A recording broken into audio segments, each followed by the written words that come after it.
Hello everyone, welcome back to my channel. आज मैं आप लोगों को बहुत ही गजब के टिप्स एंड ट्रिक्स शेयर करने वाली हूँ जो कि आप लोगों को ज़रूर पसंद आएंगे। और पसंद आए तो please like share and subscribe ज़रूर करना। तो चलिए, स्टार्ट तो हमने कर ही दिया है।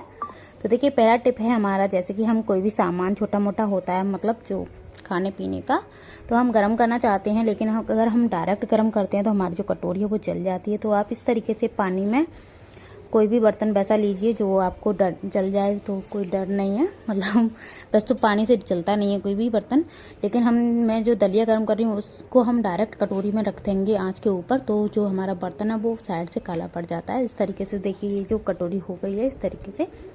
तो ये जो कटोरी बहुत पहले रखी थी मैंने, और इस तरीके से काली पड़ जाती है अगर हम डायरेक्ट रख देते हैं तो जल्दबाजी में। तो आप इस तरीके से यूज कर सकते हो। आप सोचते हो कि यार कैसे इसे हम बचाएं कि ये गर्म ना हो, जल्दबाजी में रख देते हैं तो वो तो बात अलग होती है। तो देखिए, आप इस तरीके से ही गर्म कर सकते हो। तो ये मैंने डालडा 2 कटोरियों में रखा था, तो एक का मैंने ध्यान नहीं दिया था, तो दूसरे में भी कर लिया मैंने। और अब मुझे गर्म करने के लगाना था, तो मैंने सोचा क्यों ना अब इसे इस तरीके से मैं गर्म कर लूँ ताकि हमारी जो कटोरी है वो जले ना। तो देखिए, इस तरीके से मैं वैसे ऐसे ही ज़्यादातर करती हूँ, लेकिन जल्दबाजी में कभी कभी ध्यान नहीं रहता है, तो इस तरीके से मैं कर लेती हूँ। अब देखिए, डालडा अगर, तो ये हमारा दूसरा टिप है। जैसे कि बच्चे को सर्दी जुकाम हो जाता है ना, तो आप इसमें देखिए डालडा लीजिए। जैसे कि मैंने डालडा लिया, कटोरी को गर्म किया डालडे को, और ऊपर से आपको इस तरीके से 2 मिनट के लिए मालिश करनी है आपको बच्चे की पसलियों पर। तो इससे क्या होता है, सर्दी जुकाम में बहुत ज़्यादा आराम पड़ता है, बच्चे की सर्दी जुकाम जल्दी से ठीक हो जाती है। तो इस डालडे को आप रात को लगा के सुला दीजिए बच्चे को। और अगर आपके बच्चे को ज़्यादा ही सर्दी जुकाम है तो आप डालडा की मालिश करने के बाद में उसके ऊपर से कॉटन ऑयल लगा दीजिए। कॉटन लगाने से भपका पहुंचेगा शरीर में, तो बच्चे की जो सर्दी जुकाम में बहुत ज़्यादा आराम मिलेगा।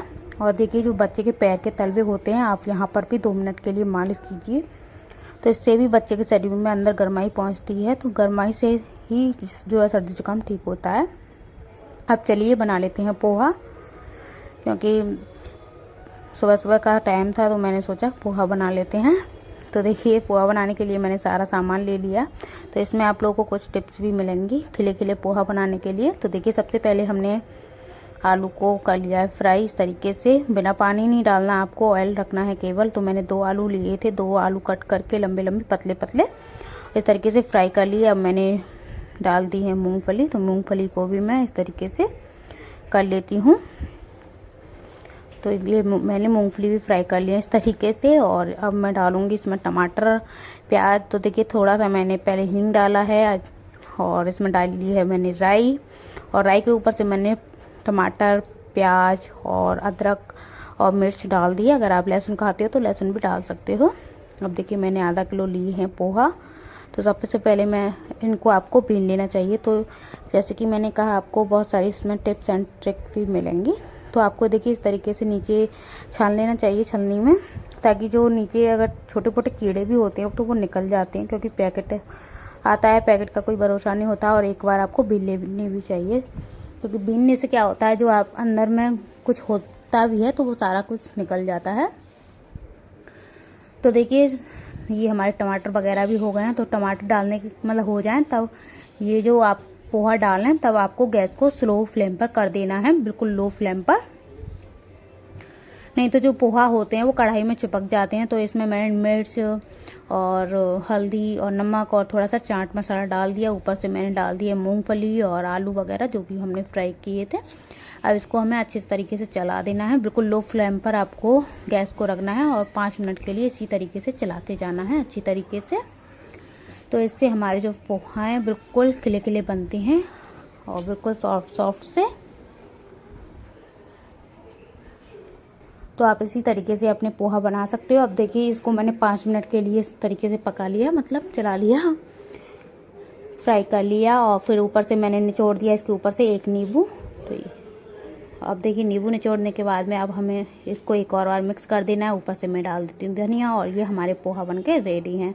तो देखा ना कितना इजी है, और बिल्कुल खिले खिले हमारे पोहा बनके रेडी होते हैं। अब चलिए हम कुछ बना लेते हैं। तो देखिए, हमें ब्लाउज वगैरह होता है हमारा, या सूट वगैरह होता है, बहुत ज़्यादा गले वगैरह उतरते हैं, तो आप इसे हैक को अपना सकते हो। तो देखिए, उसके लिए मैं बना रही हूँ डोरी। आपको बता दूँ, तो देखिए डोरी बनाने के लिए हमें कट करना है उरेबी कपड़ा। तो मैंने देखिए ये दूसरा ब्लाउज का पीस था, तो मुझे किसी में लगाना था, तो मैं पोटली बैग बनाने वाली थी वैसे तो पोटली बैग के लिए मैंने ये डोरी बनाई है। तो आप देखिए उरेबी कपड़ा कट करके जितनी भी चौड़ी आपको डोरी चाहिए उतनी चौड़ी थोड़ा सा गैप छोड़ते हुए, तो देखिए कोने से आपको इस तरीके से चौड़ाई लेते हुए स्टार्ट करना है और बीच में से आपको फिर पतला शेप दे देना है। जो भी आप शेप जितना चौड़ा आप देना चाहो उस हिसाब से। अब देखिए इस तरीके से हमें लंबा इसको सिलते जाना है। जितना आपको मोटी या पतली करनी है उस हिसाब से आप सिल सकते हो। अब इसे ऐसे सिलने के बाद में आपको सीधा करना है, तो सीधा करना भी मैं अभी आप लोगों को बताऊंगी। तो देखिए कभी कभी हमारे ब्लाउज भी होते हैं या फिर सूट वगैरह होते हैं, उनके गले बहुत ज़्यादा उतरते हैं और हम टेंशन में हो जाते हैं क्या करें, या फिर हम सोचते हैं लाओ बाज़ार से डोरी ला के लगा लें, और या फिर सोचते हैं खुद बना लें, लेकिन खुद हमें बनाना आता नहीं है। तो आप इस तरीके से बना सकते हो। और बाज़ार में भी जाते हो तो 10 रुपये की डोरी आती है, आप पैसे भी बचा सकते हो इस तरीके से। तो देखिए इस तरीके से आपको अंदर की साइड में सुई डालनी है। तो मैंने मोटा धागा डाला है मोटी वाली सुई में, बड़ी वाली सुई ली है मैंने, और इस तरीके से मोटा धागा डालने के बाद में पक्का वाला, ताकि पक्का धागा क्या होता है बीच में से टूटता नहीं है अगर हम तेज़ी से थोड़ा बहुत खींच लेते हैं। तो इस तरीके से आपको डोरी को सीधा कर देना है, तो बहुत ही जल्दी से हो जाती है। आप थोड़ा सा ट्रिक को आजमाना। आपको जब भी आप डोरी बनाएं तो उरेबी कपड़े से क्या होता है कि बहुत जल्दी जो है डोरी आपकी पलट जाती है। धीरे धीरे दिख करके कोने से खींचते खींचते आप इस डोरी को सीधा कर सकते हो इस तरीके से। और ये हमने डोरी को सीधा कर दिया। तो देखिए बिल्कुल हमारी डोरी बिल्कुल रेडी है। आपको जितनी बड़ी बनानी है आप अपने अकॉर्डिंग उतनी बड़ी बना सकते हो। तो चलिए अगला टिप है हमारा, जैसे कि हम देखिए मलाई वगैरह चढ़ाते हैं, मलाई में से मक्खन निकाल लेते हैं, मक्खन का हम फेंक देते हैं या तो फिर कुछ बना ही लेते हैं। तो मैं बना लेती हूँ पनीर, फेंकती नहीं हूँ कभी भी। तो देखिए पनीर फेंके हुए मतलब जो हम पनीर बनाते हैं उससे आप सब्जी वगैरह तो बना ही सकते हो, लेकिन हम एक और चीज़ बनाने वाले हैं आज। तो मैं बनाने वाली हूँ पराठे। तो सबसे पहले हम इसको क्रश कर लेते हैं इस तरीके से। तो देखिए सारा पनीर मैंने इस तरीके से कस लिया है और इसमें मैं डालने वाली हूँ नमक, मिर्च, थोड़ा सा धनिया पाउडर, हींग, और आपको जो भी आप डालना चाहो मिर्च वगैरह भी डाल सकते हो, हरी छोटी छोटी कट करके, या फिर धनिया वगैरह जो भी आप डालना चाहो वो आप डाल सकते हो अपने अकॉर्डिंग। ये अपना टेस्ट है आपका। तो देखिए इस तरीके से मैंने सबको मिला दिया। तो देखिए आप हाथ ना हो इसके लिए आप 2 स्पून लीजिए और अच्छी तरीके से इसको मिला दीजिए। अब देखिए आपको सॉफ्ट आटा लगा लेना है इसके लिए, क्योंकि सॉफ्ट आटा लगाने से क्या होता है हमारे जो पराठे हैं वो फटते नहीं हैं। और देखिए थोड़ा सा मैंने बेला, इसमें 2-3 चम्मच इसमें भरा मैंने, जितना भी आपको भरना अपने हिसाब से भरना। तो देखिए इस तरीके से हम बेल के और इसको सेक लेंगे। तो हमारे पनीर के पराठे भी इससे बन सकते हैं और आप बहुत सारी सब्जियां भी बना सकते हो। तो जो पनीर मैं निकालती हूँ, ज़्यादातर मैं कुछ ना कुछ बनाती रहती हूँ, या फिर चाट बना लेती हूँ सादा या नमकीन तीखी जैसी भी बनानी होती है मुझे, या फिर सब्जी वगैरह बना लेती हूँ।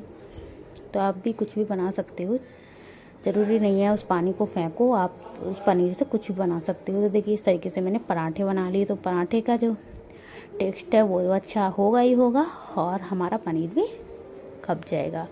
तो पनीर तो आपको पता ही है कितना हेल्दी होता है, सबको ही पता है, मुझे वैसे बताने की ज़रूरत नहीं है। तो चलिए हमारे पराठे भी फूले फूले रेडी हैं। तो देखिए इस तरीके से आप पराठे बना सकते हो भरे भरे। तो ये देख सकते हो बिल्कुल पनीर के पराठे हमारे रेडी हैं। तो चलिए अगला टिप बताते हैं आप लोगों को।